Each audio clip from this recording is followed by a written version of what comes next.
Right, Juan, thanks for coming on at short notice. I know you came on very early in the morning with Nino. Uh, Yeah. so Yes. they're very good, very good. You're on the cutting edge of getting this information out as you have been I mean, this is very similar to, our days back when we took down Noriega. So I was one of those guys Yeah. flying around the helos with Tier 1 guy. But I think this one was much better done, much better coordinated. I think we all can be very proud of U.S. military and the coordination that happened to make this happen. Well, think about this. With Noriega, there was no real notice to Noriega that we were Yeah. coming. Their military wasn't really ready for us.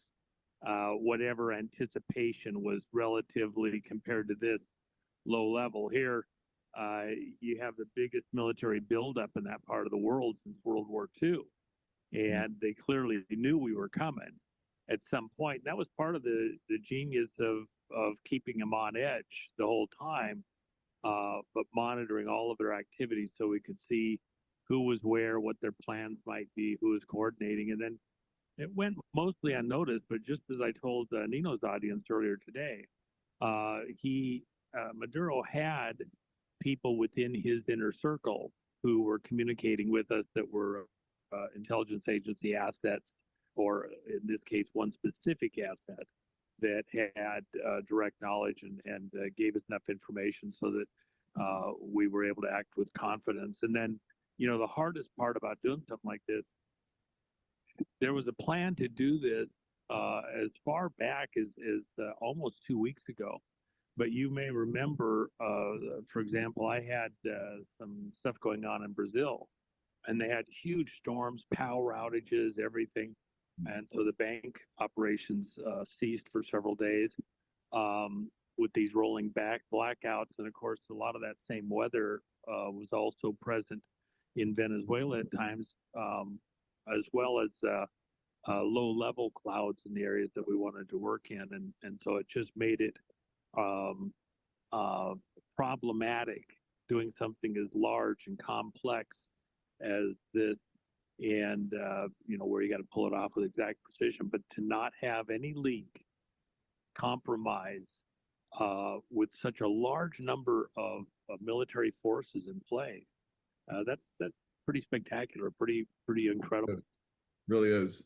And President Trump just got off the air, and we just jumped on. So great job. Thanks for doing this. But he talked about how the special forces came in and they had resistance. So they were planning, whether they knew they were coming or not, they were planning on this operation happening. And so they met with a lot of gunfire. I guess they, suppressed that, how they did. And then they caught Maduro just before he went into a safe room, which is a steel room, and stopped him Yep. just as he was closing the door. So amazing, coordination. Well, and of course, even if you gotten in the room, they had alternatives, but that would have taken more time. You'll notice that the time when they first got onto the ground at the compound until they left was almost an hour and a half. So they were there for quite a while they were securing the egress. And so they got the compound itself, the residents, the safe house residents secured and then held until they knew that they could get all of that group out safely without, you know, running the gauntlet, if you will. Right. And pretty amazing. I said it to audiences, I said it to your audience a number of times. You cannot underestimate the resolve that Trump has, and that if he says something, he's going to make sure that he absolutely meant it, and both for good and for bad, right? Maduro had numerous opportunities, Right.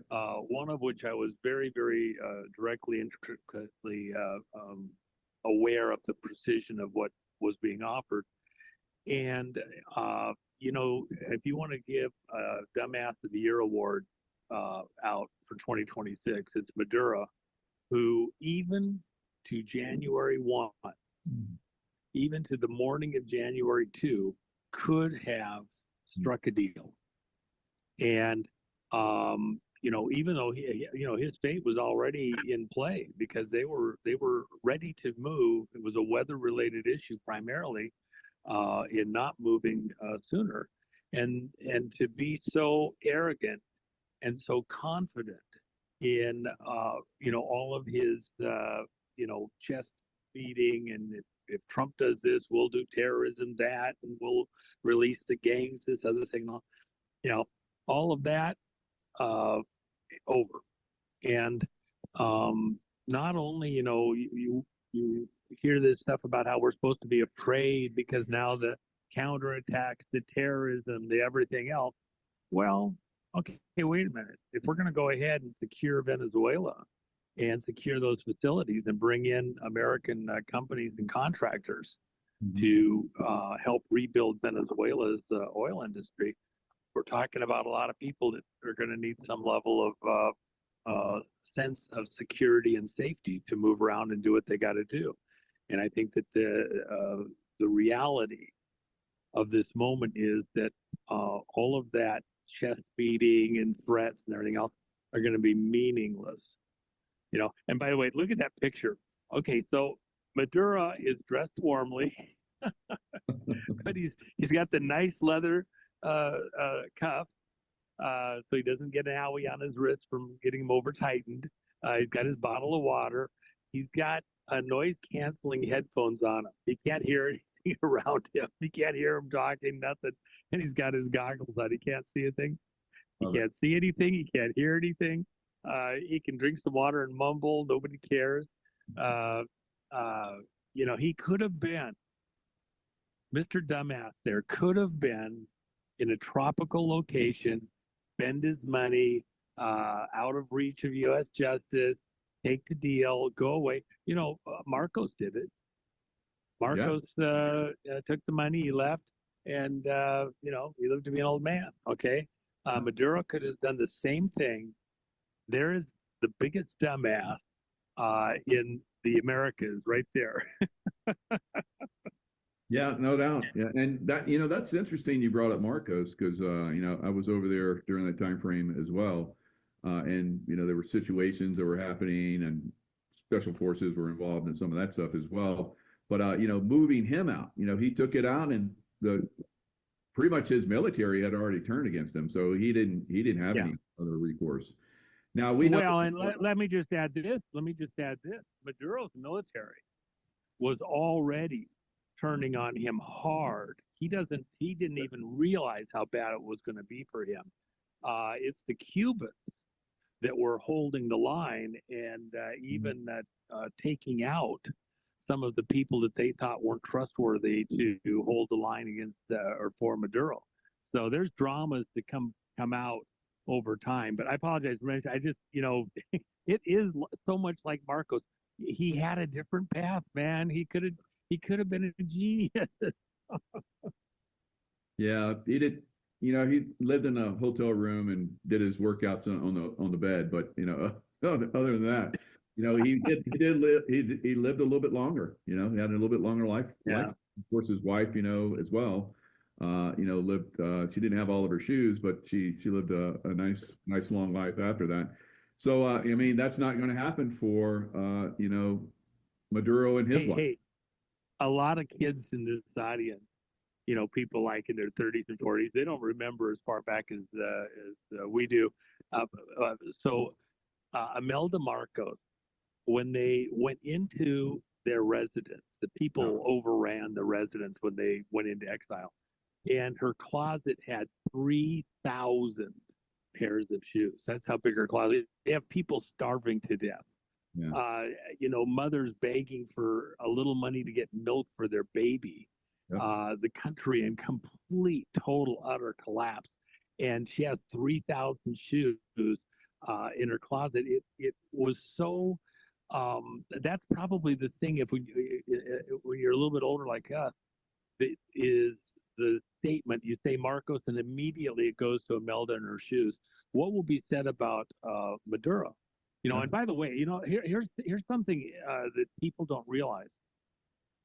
I was talking with one of my friends, one of the great intelligence assets ever in our lifetime, who is the expert. I mean, there is nobody anywhere in the intelligence arena that's probably a bigger expert on South America, Cuba, specifically Venezuela, and like that, than this person. And he was pointing out again something that we've known for quite a long time. The genius here, Maduro was just a bus driver. Okay, he was just a bus driver, and Chavez didn't necessarily trust anybody. He wanted people he could control to be around him, so that because anybody that actually had a brain is a threat, right? And Chavez is just a brute. So Chavez gets the bus driver, makes him the vice president, wants him to be the one that succeeds him. And part of the reason for that was the Cubans. The Cubans, and you saw it in the press conference. You heard me talk about this morning if you listened to what I said with Nino about the whole Cuban situation. Oh, yeah. But during the news conference with President Trump today, somebody brought up Cuba. And Trump, said, well, they got some stuff to worry about.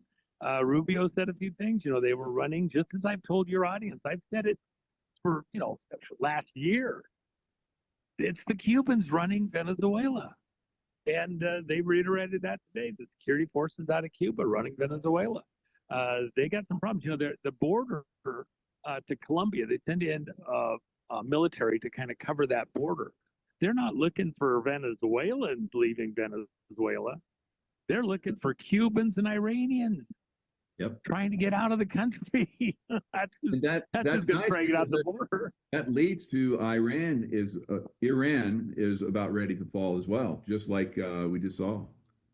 Well, that's a good point. Iran, I had reports, people that are directly involved there over the last couple of days, and about 16 hours ago or so, I had a pretty detailed piece of input. And from their perspective, the central government essentially is in free fall right now. Yeah, for all intents and purposes, has already collapsed. The only thing holding it together at this exact second is a military and policing component that themselves are trying to secure their own homes and families from the Iranian people, because the Iranian people have just had it. The suppression, the hurt has come from the military and policing, targeting individuals, disappearing individuals, killing and hurting us all the way along. That's why Trump said a couple of days ago, and made sure it got to everybody in Iran. If you're going to attack the Iranian people, if your military and policing forces are going to attack the Iranian people for protesting, we'll come in and protect them. Now, in light of what just happened with Maduro, you think those guys are going to take Trump seriously? They better. Yeah. Well, this is kind of stuff we've been talking about for years, that at some point Trump comes back, we're going to see a worldwide, takedown of these evil, corrupt governments. And so the dominoes are starting to fall. And if you don't get in line, you don't start doing the right thing, your government's going to go down. And I think he basically said that about Cuba and Colombia, Iran. So a lot of these countries are basically on notice, I believe. Well, and let me say something that, I think your audience knows I am no lover of anything Bush. Anything within the family, I am mad as hell. I'm pissed off. I've got reason to be. I don't talk about it on the air, but I can tell you right now, justice can't come too quick. Now, the big flip, President Bush and the pot of oil and all that crap in the CIA and everything else for all the years, but it really turned hard back at the beginning of Bush too, and with the family and the stuff going on, there was all sorts of problems all the way back in the 80s and 90s. Yep. Bush was the one really behind Iran-Contra, not Trump. Not Reagan. And, if Ollie North hadn't destroyed all the records Von Hall, what she smuggled out was the bank account that all the money, the Black Ops money was in. They couldn't destroy those records. They didn't make sure they had that, but the rest of it, that's what Ollie was destroying in the basement. That had those records not been destroyed, it's my contention that we would never have got Bush 1 or Bush 2 into office. The world would be so vastly different. And I don't believe you'd have gotten Clinton in office. And so the world would be so vastly different today if those records had not been destroyed back at Iran-Contra there in the White House basement. Wow. And what they protected were criminal operations with the drug smuggling, the creation of the 6, and then one got eliminated with 5 remaining in Colombia, drug kingpins that were created in collusion with our own CIA and other intelligence agencies. Had those records not been destroyed, the trail would have clearly shown, the money trail would have clearly shown how CIA was being enriched, a lot of their operatives in various parts of the world. And with that Black Ops money, the political stuff would have also shown the initial first investments clearly into Smartmatic, that is the predecessor of Dominion in the vote stuff. And part of what's interesting even about today, you know, a lot of the news feed was of Maduro when he was, you know, running his presidential election. He's wearing his yellow suit with the stars and everything, you know, looking like a superhero wannabe. And in that, he's casting his vote in the ballot box, you know, for a free, fair election. Okay, yeah, right. What a dumbass. At the end of the day, what you're really, really, really going to see happen, this is the first crack in the whole election myth of honest elections. Glad you brought this up. Good, good. And so as they bring them into New York and go after the drug trafficking and everything else, Southern District of New York, of all places, oh my gosh, of all places, Southern District of New York, corruption central. You know, why all the Epstein stuff there? Because they had 20 years to hide all the evidence on the Epstein stuff and to convolute it and tweak it, okay? Why can't you trust all of it? Because a lot of it's tweaked. So you got to wait through and get the actual for real stuff, not the concocted Hollywood version. Rob Reiner gets some credit on that. So within this context, here you have him indicted in the Southern District of New York, and the trials and the revelations, all the revelations that are coming, including the vote fraud with the machines. You're going to show the connections before too long. You're going to show the connections into various Western intelligence agencies, and it's going to lead to Brennan. It's going to lead to the Clintons. It's going to lead to all these various players. Don't expect it tomorrow, not this week or this month, but as the layers of the onion get peeled back, then very, very sensitive stuff is going to be allowed to come out to the public. Trump has to do that. And the reason he has to is because unless you reveal what actually was going on, it will happen again. So you're going to have not just a couple people show, you're going to have waves of people. If we're going to sit there and occupy Venezuela and come in with the business stuff, you're going to have all sorts of business people. Everybody's going to want to be on the right side of history. No. I was never a bad guy. Not with Maduro and all that. No. Yeah, they'll come out and give you every story in the world, and they'll have paperwork to back it up. You're about to begin to unravel something that goes across the world.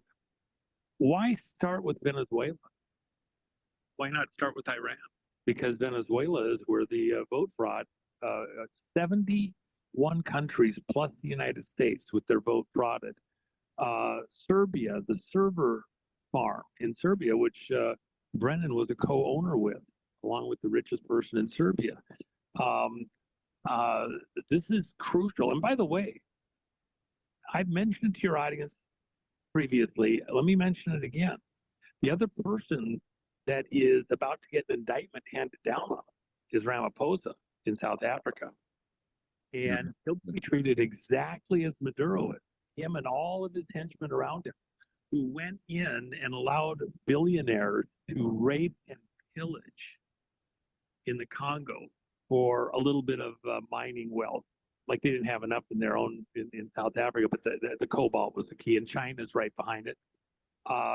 If Ramaphosa is a genius, and he wants to show the world what a genius he is, or innocent, or whatever it is he wants to say, getting on the right side of Trump as quickly as possible by stepping down, admitting that his election was fraud. His election was as fraudulent as Biden's. Wow. South Africa is where the server farm, when they had to leave Venezuela because it was collapsing so bad, to use their electronic technology to flip elections around the world, including coming up on the U.S. 2020 election. The first test of the Serbia server farm, of which Brennan was half owner in Serbia, was the South African election that put Ramaphosa in office again, and that whole crew. So his election was as fraudulent as Maduro's. Everybody knows it, and we're coming for him. If he's smart, he takes a lesson from Maduro and finds a nice tropical place, an island. We don't want him anywhere we get out on land. Azores would work, someplace, very, very isolated. And he settles in, stays there, and doesn't leave. And, he can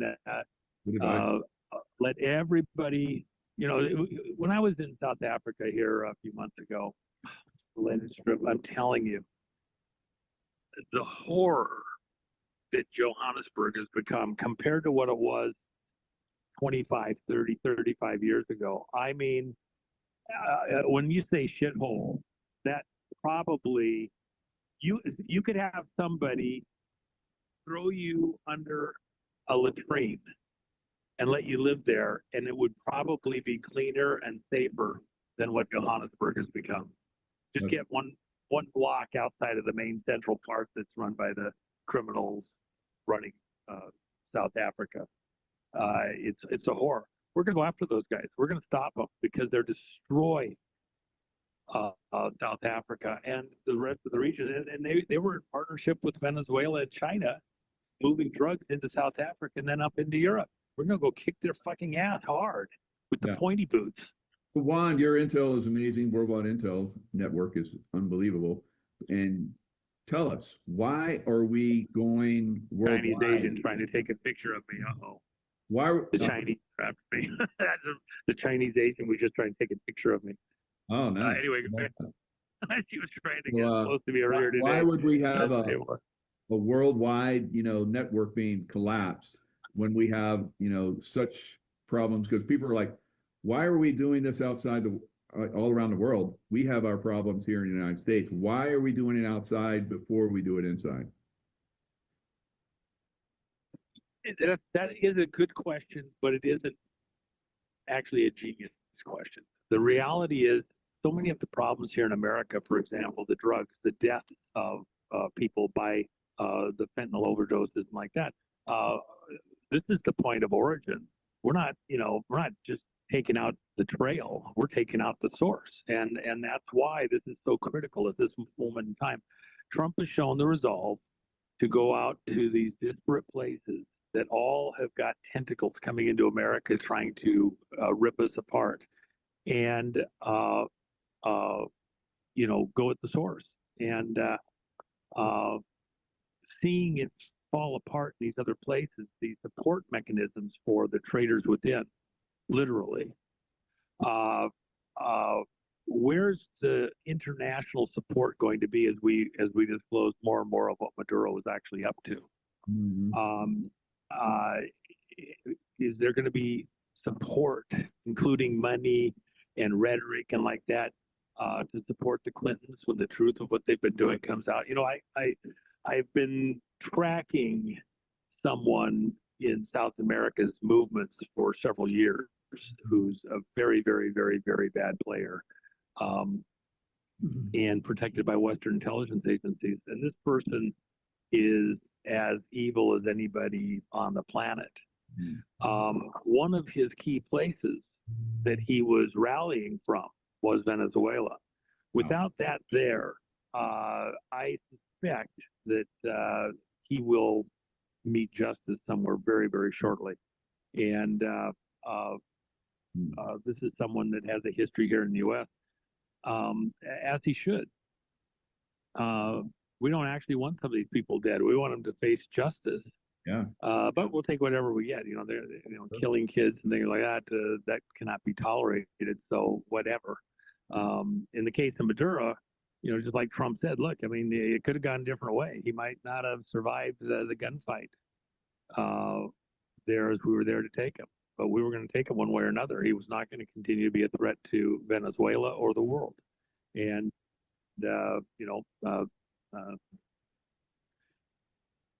taking care of business. Definitely. So, Colorado, they don't have the Okay, Michael. When I first saw all the explosions, I thought they were busting Tina out. I thought that was Colorado. I thought, finally he's going to go in. I thought that was going to happen too. I saw the helicopters. I saw the explosion. I saw finally they're going to go get Tina. Exactly. The thing. I apologize for interrupting, but you threw that softball in there, low speed. I had to swing at it. I was looking at the first pictures of Maduro being escorted with Marines on each shoulder, right, handcuffed, and then he's in the boat, and he's got noise canceling headphones on. He's got the blackout glasses on. Don't let you see anything. I mean, these are the gamer glasses that you don't see anything around you. And he's all cuffed up. He's got a water bottle in his hands. He can't hear. He can't. There's nobody to talk to. He doesn't know what's going on around him. And I was thinking, well, gosh, I wonder if I could do an AI of Polis. Oh yeah. I'm in the same situation because I'm telling you. I'm glad you said that. I was hoping you would go there. Well, let me just say this to Polis and to a couple of the other people there in Colorado in lead positions. Yep. Maduro had a chance to back up, back off, get the fuck out of the way, and he waited too long. He tried to get too much of a deal. He could have taken an early deal, saved everybody a lot of trouble and expense, and Trump would have honored the agreement, let him go. Those folks in Colorado think they're being smartasses. They're going to come up against Trump. He's just getting warmed up. And by the way, yes, sir. Venezuela and Maduro specifically, and the whole criminal cabal that came out of there, where's Dominion headquarters in the U.S.? It's right there in freaking Colorado. You think Trump is going to just let you get away with it? It's a seditious act on the part of the governor of Colorado, attempting to undermine the authority of the president of the United States and to pardon. He's challenging President Trump. Who do you think is going to win this battle? You want to take bets? I'm like giving really great, odds on this bet that Trump is going to kick Polis's ass so hard, that star in his ass. I mean, he's going to put, those silver tips like guys like to put in their pointy boots. Trump's going to put his cowboy hat on, put the silver tips on his boots, and kick Polis in the ass so hard the left cheek is going to think it got hit first when the right cheek got obliterated. Okay? Because we're not going to allow this type of seditious activity to stand to undermine federal authority. And they want to do that. And I can tell you right now, Polis and the rest of the people there in Colorado in these high government offices, they're in an echo chamber. They're listening to a bunch of yesterday's old moronic shit for brains, asinine people thinking they still have Biden in office, who was put there through fraud coming out of Venezuela. Right. Hello. Now, another Think thing they about saw that. too is the CIA is on the right side, it seems like right now. I know there's probably Well, still. you've got a few people there. Let me just add this. You were there. Yeah, yeah. There's a lot of pretty amazing people there. There really is, who have amazing history. I just talked with one of them a few hours ago. One of my greatest friends, Good. one of the greatest experts on that part of the world, maybe the best expert on that part of the world on the planet right now from an intelligence standpoint. And you know, it hurts when you have put a lot of life into some kind of a position, and then somebody comes in and mucks it up. I don't care if you were janitor at Disneyland and then you find out something horrible's going on there and you were working there. It stains, it taints your soul, and it hurts that you've done so much, and then others come in and completely slime it out. Trump's found a few of the guys that he can trust, and trust but verify, and they've come in there and they did some amazing work. And the ones that are on the payroll to SES that have sold their soul, both at the CIA and FBI and all the other agencies, well, they're gonna, they better start thinking about their exit strategy, including the folks over at DEA.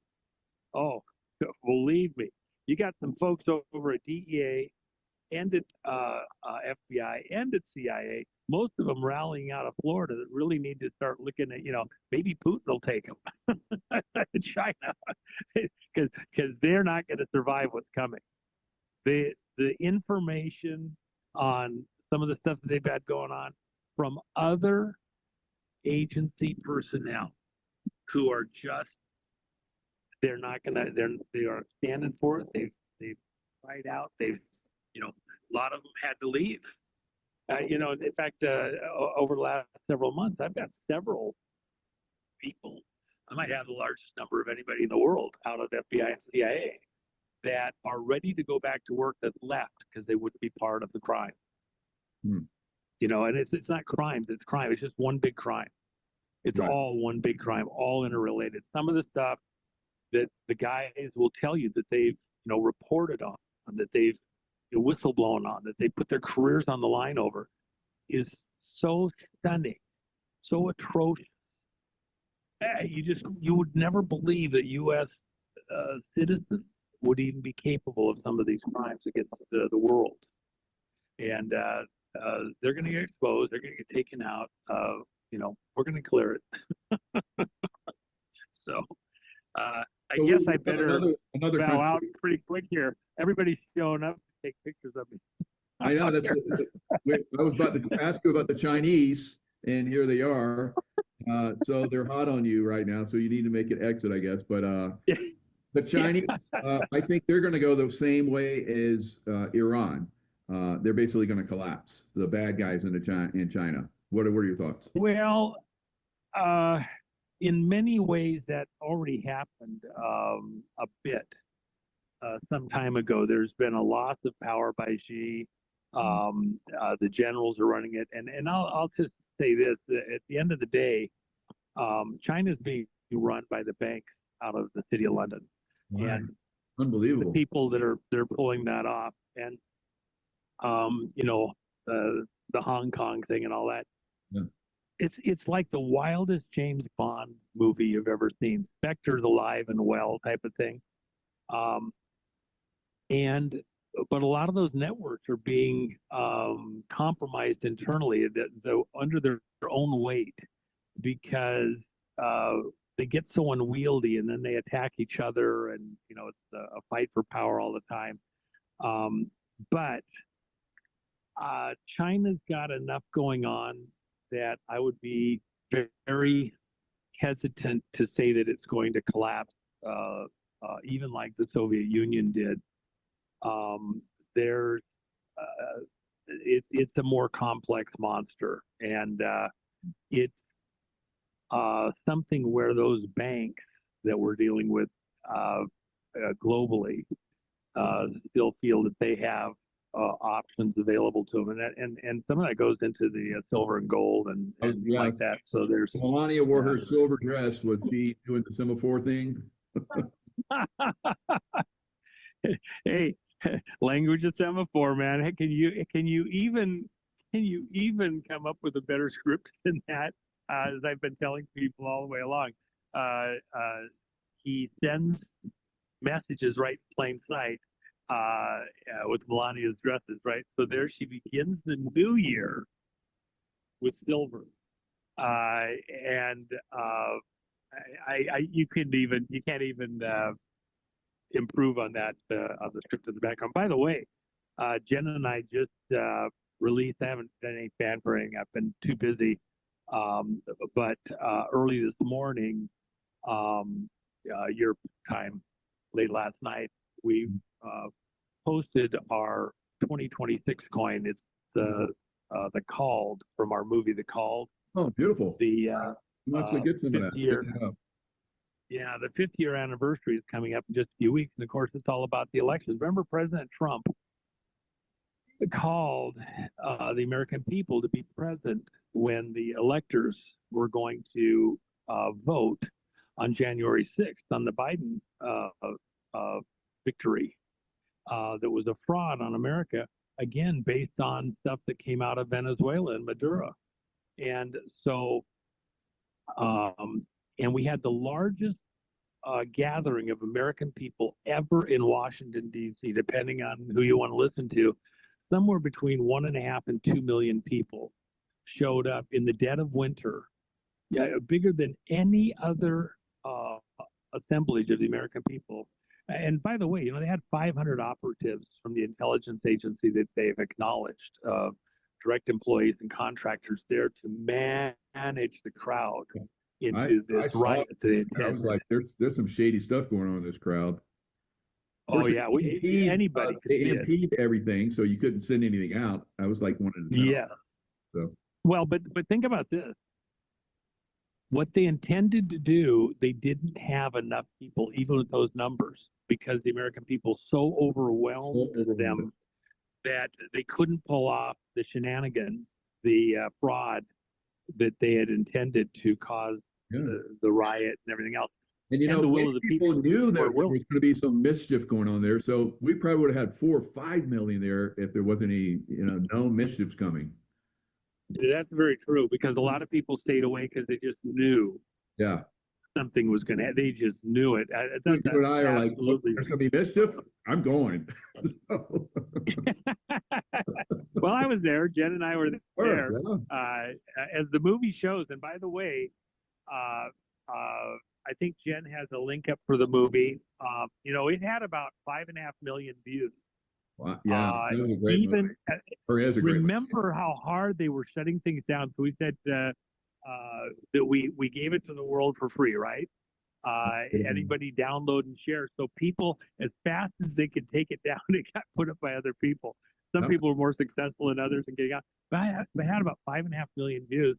And so to kind of commemorate that, we've got the new coin up for 2026, and I've got probably the lowest price it'll ever be for right now.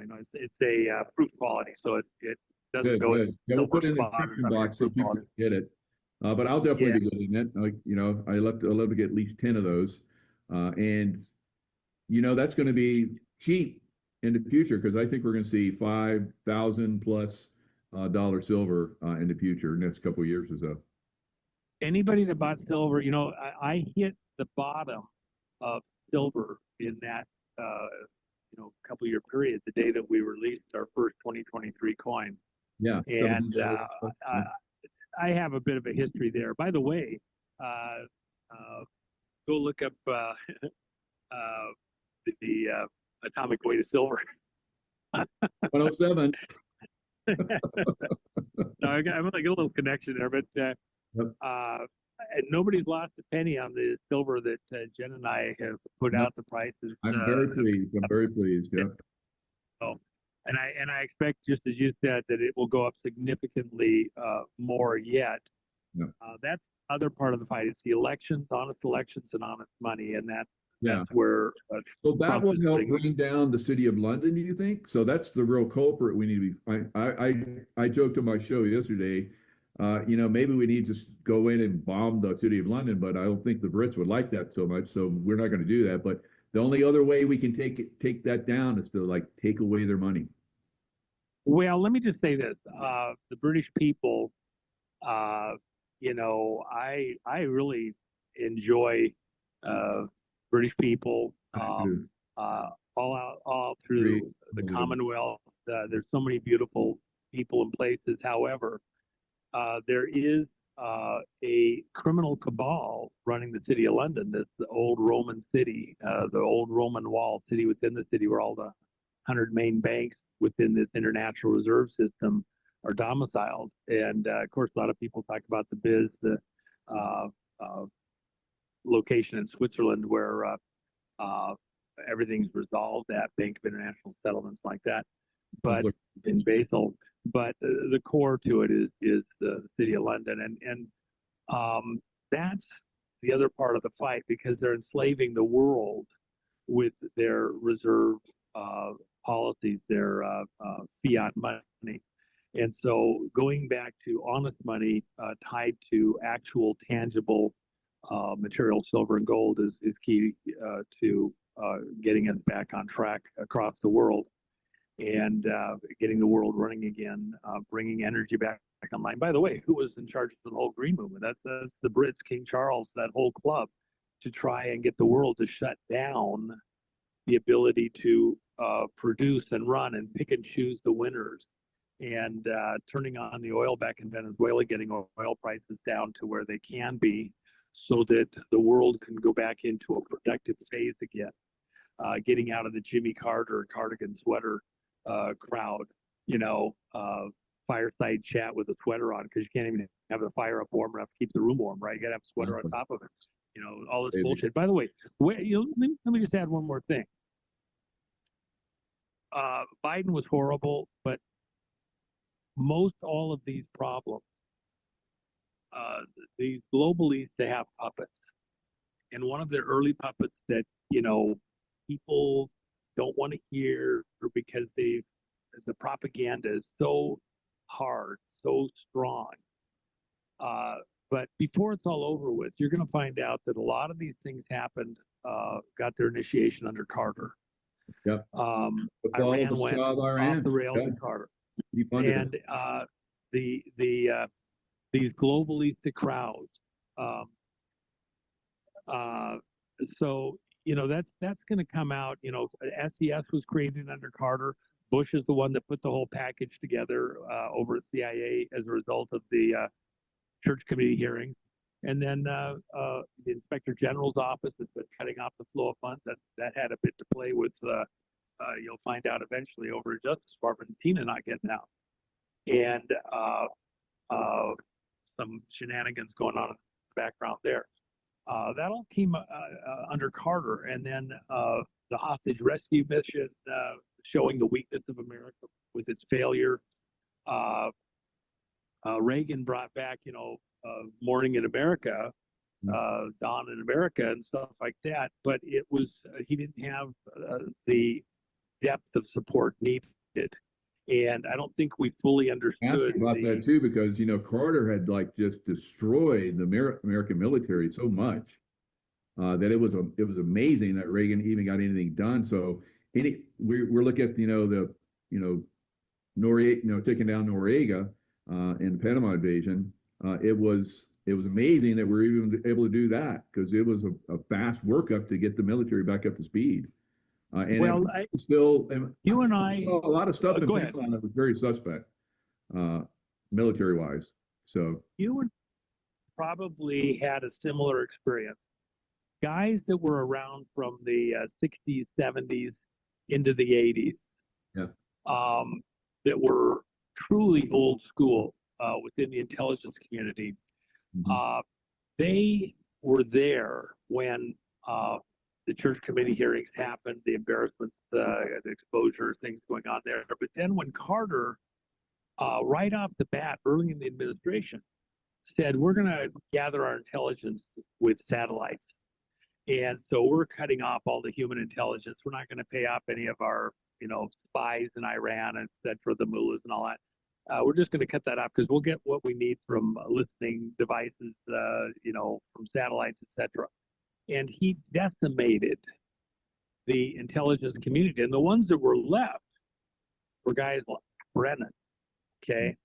Wow. And you have a lot of guys that, you know, stepped out and said things. Most of them didn't say it in public, but, you know, to guys like you or I, you know, they had a thing or two to say about what was going on. And that, you know, all of that was right. Everything has come true. You know, I hear people's voices ringing in my ears, you know, well, this is going to happen and that, but I won't be around to see it, but you will if you live. Yeah. So, but now we're seeing the come around on this, and Trump, you know, if it wasn't for Trump, like Trump said, he would never have let the seizure of American oil companies' assets across Venezuela happen the ways it happened under the Bush administration, Clinton administration, Bush administration. He would never let that happen. And we're going to go back and reimburse people and let them have access back to their properties and leases and until we're paid back. And it'll be a message to anybody else who wants to come in and try to pull the same thing out in the future. You know, they may have got away with it for a while, but America's going to come back, and the exposure of the frauds in the election system will, you know, stop a lot of this mischief for a very long time. And by the way, just to reiterate something I said in your last show, Trump is going to declare a national emergency related to elections and order that all the voter rolls have to be completely redone within the context of that national emergency. Nobody's going to defy him. And then hand count, paper ballot, no machines. Why no machines? Because of what happens Smartmatic into all the other election machines, the collusion of intelligence agencies across the world, internal traders. That's all going to come out. We are going to have a hand count paper ballot 2026. And this is the first big move to bring this to the surface, to bring this out into the open. So, you know, enjoy the show. Screed still basically expose all that, I believe. And then we're going to see, we're already starting to see the corruption is so widespread. It's the Democrat method of operation to come in and do fraud. We're going to see trillions of fraud all across the country. Well, let me add though, in fairness, a lot of Republican rhinos. Sure. When I first was dealing with this back with the Collier brothers in Florida in the 80s, and I first met them in the late 70s, I think 79. Jim, and then Ken later, you know, the Collier brothers with vote scam. In fact, one of my guys, Mark Cook, who does the hand count paper ballot roadshow, Mark Cook has posted over on his site the lost interview of Jim Collier. And it's, if you listen to it, it's like rehearing about elections right now. Oh my gosh. Yeah, it's just stunning how he nailed it 30 years ago. And when we didn't know all the rest of the stuff we know today, you know, when this is all over, Jim and Ken Collier, who they created Hawaiian Tropic Suntan Lotion in buckets and sold it bottled on the street. Great guys. In fact, I got to be the Hawaiian Tropics car for an event.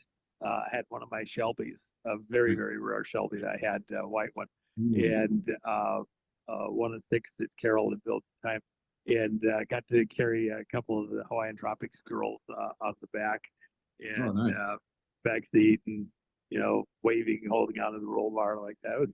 It was pretty cool. One of my judge too. I got to be a judge at some of those, and I was like, that was fun. Well, and you know, that was kind of part of the thing is that when I showed them the pictures, you know, in the 80s of that, they're like, oh, okay, well, we are friends. And but yeah, they should be honored Yeah. when we honor people like Tina Peters and many others. Oh my gosh, the number of great Americans that showed up to challenge the vote fraud, these vote scams across the world. With their own 71 money, countries. with their own money, and Yeah, supporting yeah, the deep state's yeah. money. So I applaud them. I agree. We should really applaud them. We really and I don't know how, but just like Tina, the personal cost, there isn't any money that can take care of that.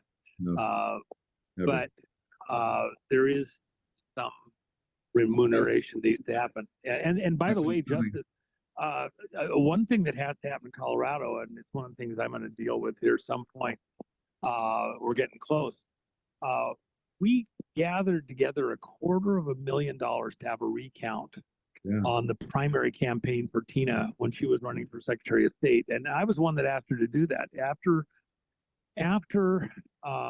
the Attorney General, I take it back, it was the prosecutor, made her, in order to get bail, down from like $500,000 to $25,000, she had to agree to remove herself from office. Totally illegal. Totally illegal. I mean, that's got to be addressed criminally, I think. But also, when we did I said, no, you got to run for Secretary of State. And she did, in spite of the fact that they were talking about revoking her bail for doing that. And then we had to come up, we knew we won the primary. They frauded it, got $250,000 for a recount. And then the state of Colorado ran the most corrupt, crazy, stupid recount you can ever imagine in your whole life. Mark Cook was there present, saw it all, got the documentation. We're going to go take that whole state to court on the way they did stuff. They think they got away with shit. They're going to find out that just like Maduro, you should have taken the deal, you dumbasses. Yep. F around and find out. So, I mean, there's so many different things that, we can look at. As Tina Peters, remember, she flew into Mike Lindell's in the event where they're disclosing election fraud, and they told her if she went that they would arrest her when she came back, and she went anyway. Well, and the first time I met Tina in person was after that presentation, and we spent about 5 hours together, kind of going through what I expected to happen, etc. And the context was that the equipment that was used to actually record the stuff off of her machine was equipment that I provided to that contractor. So, I had a little skin in the game there. And, nice, good job. The end result was all of this drama. I would not have advised her to do that presentation that day because I was not. I had asked Mike to do a fly around and hold off when just a couple days after he announced that we were both down in Dallas at an event, and we're in privately with Trump and talked, and I said, gosh, Mike, I don't think you understand it. And I knew where the information was coming from. Yeah. And but I do think on the whole that it still was a plus. I wasn't happy about the way it went, but when you look back at history and eyes on and attention level and like that, I think it moved the ball forward, and that's undeniable at this point in time. So even if you had problems with the way it happened, it's in the history books now, and we're on the way to some amazing wins. So, hey, I've got to bow out. It went long on Trump not doing news conference right off, and then the news conference went long, and I've got to get ready for a flight. So I apologize, but we'll talk again shortly. A lot of things will happen over the next few days, and go get your the called coins before they go up price. I'm headed over there right now. So thanks for coming on, Juan. Much appreciated. Always appreciate it. So, Michael, I am so appreciative getting to do stuff on short notice with you. And we do have a different kind of a conversation than I can have with some of the other folks. And I apologize for interrupting you. I just get excited. No, I do too. Great, Juan. Thanks a lot, and safe travels.